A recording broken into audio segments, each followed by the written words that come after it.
자, 이제 재화의 개념에 대해서 설명하도록 하겠습니다. 재화의 종류와 개념이 있는데요.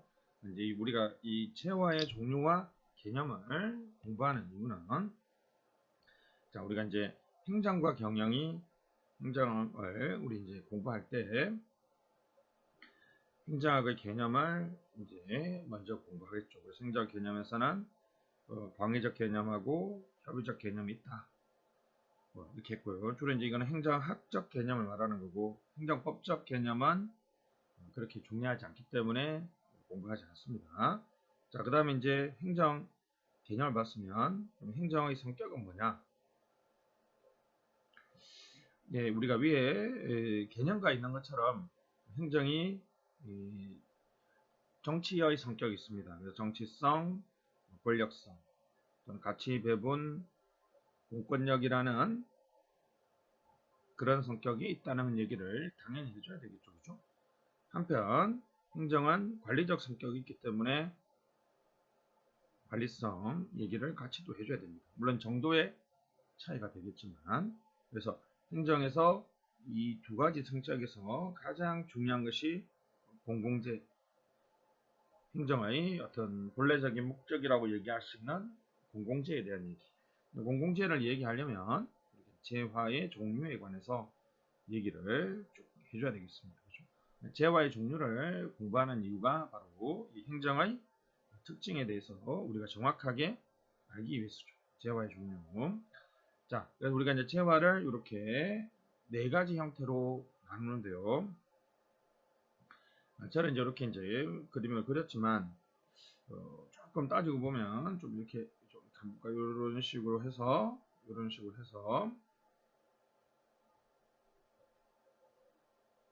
화살표로 그리는 걸 좋아하는데, 워드 작업에서 화살표 그리는 게 상당히 어렵더라고요. 그죠? 됐습니다. 한번 가시죠. 그래서 이제 이렇게 비경합이라는 거죠. 비경합입니다. 비경합은 공동 소비하고 등량 소비한다는 거죠. 공동 소비와 등량 소비를 얘기하고 있습니다. 공동 소비와 등량 소비. 그러니까 나의 사용이나 타인의 사용이 다른 사람의 사용을 줄이지 않습니다. 예를 들면 공기, 등대와 같이 아무리 내가 공기를 많이 들여 마셔도 어떤 다른 사람들이 공기 들여 마시는 것에 대해서 크게 줄어들지 않죠. 그죠? 반대로 등대, 배가 등대를 아무리 많이 쳐다봐도 등대 불빛이 다른 사람들한테, 다른 배한테 사용을 줄이지 않습니다. 등량 소비, 공동 소비죠. MC 꼴 제로.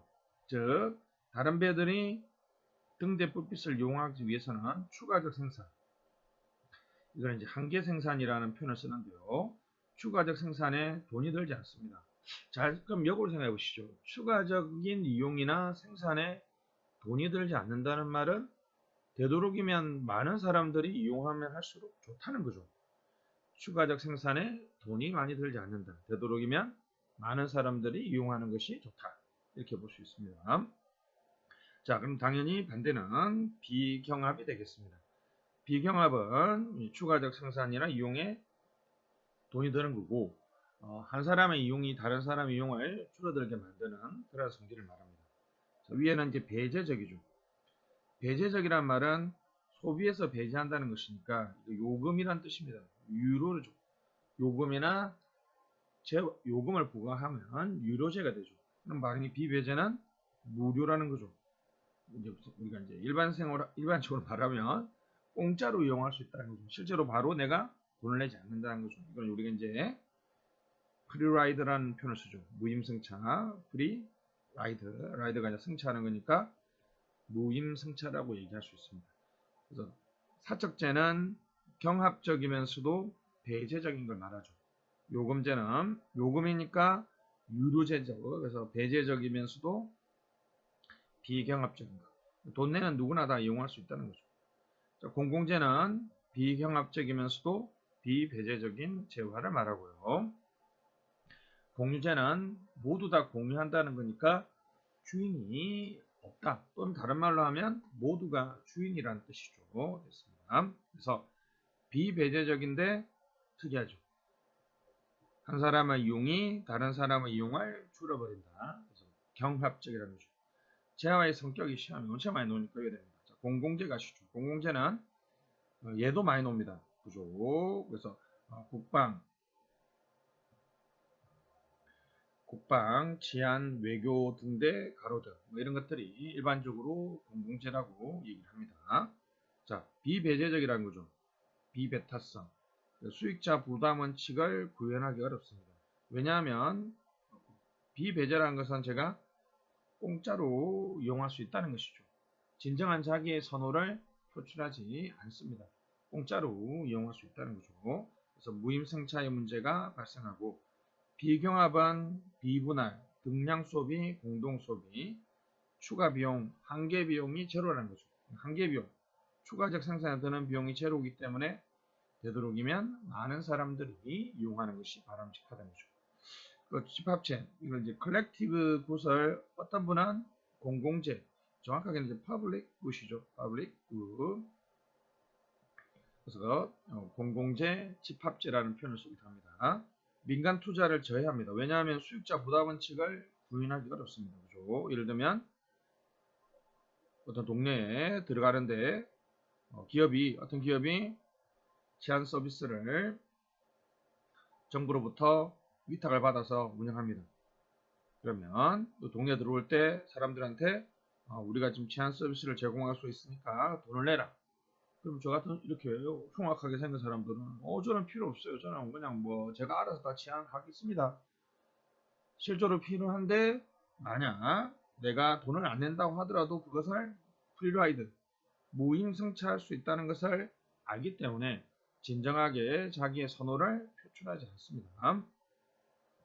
그러나 한편 동일한 공공재라 하더라도 만족감이 동일한 게 아니에요. 등량 소비, 공동 소비를 한다고 해서 만족감이 동일한 건 아닙니다.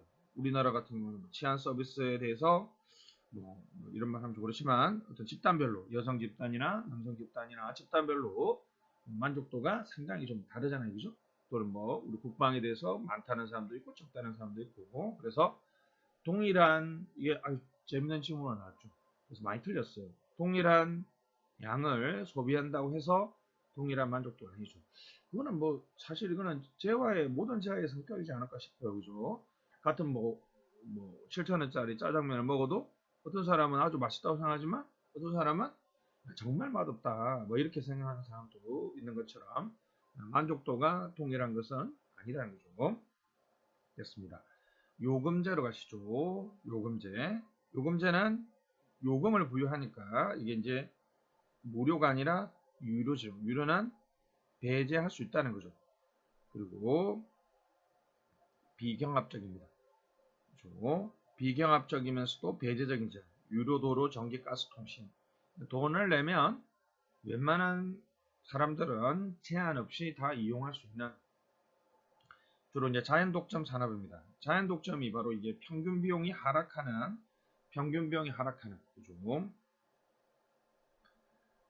철도를 사업을 시작하기 위해서 전국에 전기를 공급하기 위해서 처음에 한 업체 또는 한 고객에게만 전기를 공급할 때는 전국에 철도를 깔아야 되기 때문에 엄청난 비용이 들지만 이제 한번 비용을 깔아 놓으면 계속 많은 사람들이 이용하면 할수록 평균 비용이 꾸준히 하락한다는 거죠. 세 가지 용어를 같이 씁니다. 비용 체감 산업, 규모의 경제. 왜냐하면 규모가 많아지면 많아질수록 규모가 이제 한 사람에서부터 점점 많은 사람들이 이용하면 이용할수록 경제적이라는 거죠. 이른바 규모의 경제가 나타나게 되면 규모의 경제. 규모가 커지면 커질수록 점점 생산 비용의 평균 비용이 줄어드는 규모의 경제. 평균 비용 하락. 줄은 이것을 그래서 이건 한번 자연 독점, 자연적인 어떤 법적 규제라든지 어떤 인위적인 측면에서 독점이 아니라 이러한 비용 체감 산업들은 전 세계 모든 나라들이 전부 다 이거는 다 자연 독점 산업입니다. 자연스럽게 나타난다는 거죠. 주로 이제 이것은 시장 실패의 요인이 되죠. 원칙적으로 정부가 직접 공급하거나 보조금 등을 하는 게 좋은데 공기업 등을 통해서 직접 공급하죠. 그러나 정부 실패 이후에는 요금제에 대해서 민자유치, 통해서 정부가 참여하는 경우도 있습니다. 그렇죠? 공유제. 요즘에 가장 많이 시험에 나오는 것이 공유제죠. 공유한다는 것은 내가 마음대로 이용할 수 있다는 것이니까 비배제적이죠. 프리라이드가 가능하겠네, 그죠? 근데 경합적이에요. 다른 사람이 많이 쓰면 내가 써야 될 것이 줄어든다는 거죠. 반대로 내가 많이 쓰면 다른 사람들이 써야 될 내용이 줄어든다는 것이죠. 잠재적 사용자의 배제가 불가능하죠. 배제가 불가능하기 때문에 비배제죠. 됐습니다. 공공시설, 도서관, 체육관, 운동장, 공유자원, 동물, 식물, 광물, 목초지 등이 전부 다 우리 공유자원, 공유지라는 표현을 씁니다. 이기적 인간들은 공유제를 만났을 때 하딘이 보기에는 공유지의 비극이 발생해요. 좀 더 많이 사용한다는 거죠. 제가 맨날 직관적으로 말씀드린 것처럼 여러분들이 공용 화장실 또는 공원에 있는 공공 화장실은 여러분 집 개인 화장실이 있습니다. 집에 있는 화장실. 아무래도 공공 화장실은 좀 함부로 사용하는 경향이 있고요. 여러분 집에는 사적재니까 아주 깨끗하게 사용하죠. 자, 공유지의 비극입니다. 우리 이기적 인간들은 공유제를 좀 방만하게 사용합니다. 편익은 집중되고 비용은 분산됩니다. 이른바 부정적 외부 효과가 발생합니다. 부정적 외부 효과가 발생하기 때문에 비용 회피와 과잉 소비. 자, 일단 기억하시죠? 비용 회피와 과잉 소비. 네 단을 다 기억해야 되는데요. 다시 비용 회피와 과잉 소비, 부정적 외부 효과, 편익은 내가 사용하면 할수록 나한테 많은 편익을 오지만 잠재적인 사용자들이 사용하지 못하도록 함으로써 비용은 분산된다는 거죠. 이른바 편익 집중, 비용 분산. 다른 사람에게 부정적 외부 효과를 주고요. 보통 과잉 소비와 비용을 회피합니다. 그래서 사적 극대화가 공적 극대화를 파괴하는 전형적인 시장 실패의 영역이 되겠습니다. 이러한 재화에 대해서 나중에 보겠지만 사유화해야 된다, 공유해야 된다. 그러한 다양한 논의들이 있습니다. 그 논의들은 나중에 보시면 되겠고 하딘이라는 학자가 말했던 공유제 비극은 이런 거죠. 직관적으로 예를 들면 이 목초지가 있습니다. 자, 목초지는 누구나 다 이용할 수 있는 공유치고요.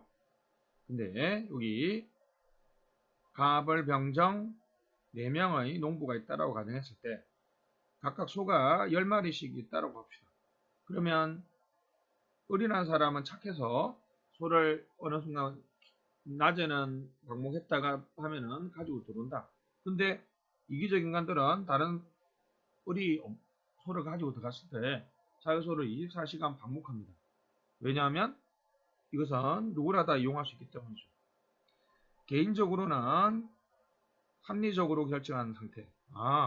그것은 병정이 그렇게 했다고 치더라도 갑이 24시간 방목을 하게 되면 다른 이기적 인간들도 그럼 나도 방목해야지. 개인적으로 합리적으로 결정했지만 결국은 공유제의 목초지가 고갈되겠죠. 전체적으로는 가장 비합리적인 상태에 빠지는 것. 개인적 합리성과 집단적 합리성이 일치하지 않는 현상을 우리가 공유제의 비극이라고 하죠. 그러니까 갑은 이용하면 이용할수록 자기에게는 편익은 집중되죠.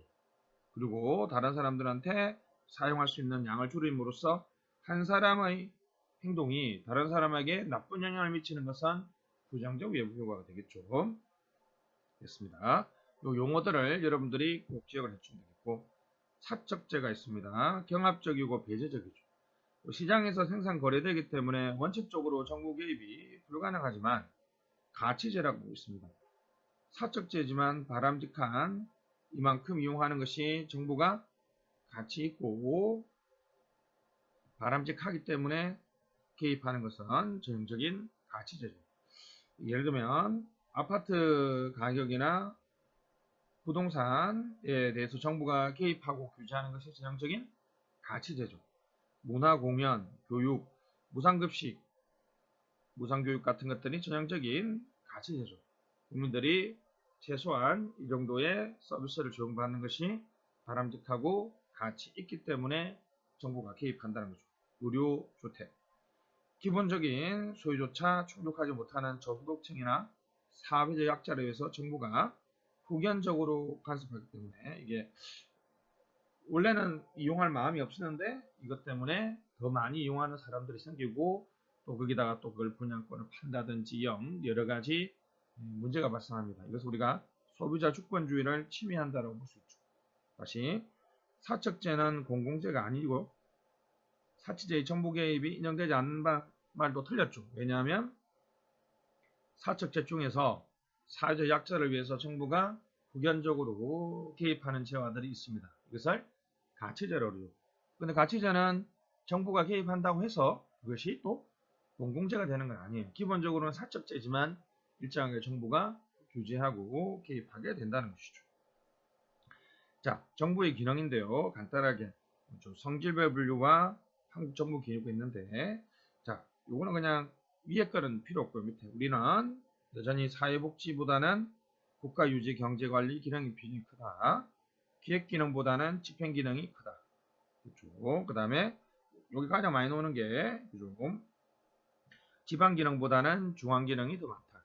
당연히 이제 국가공무원이 지방공무원보다 더 많겠죠.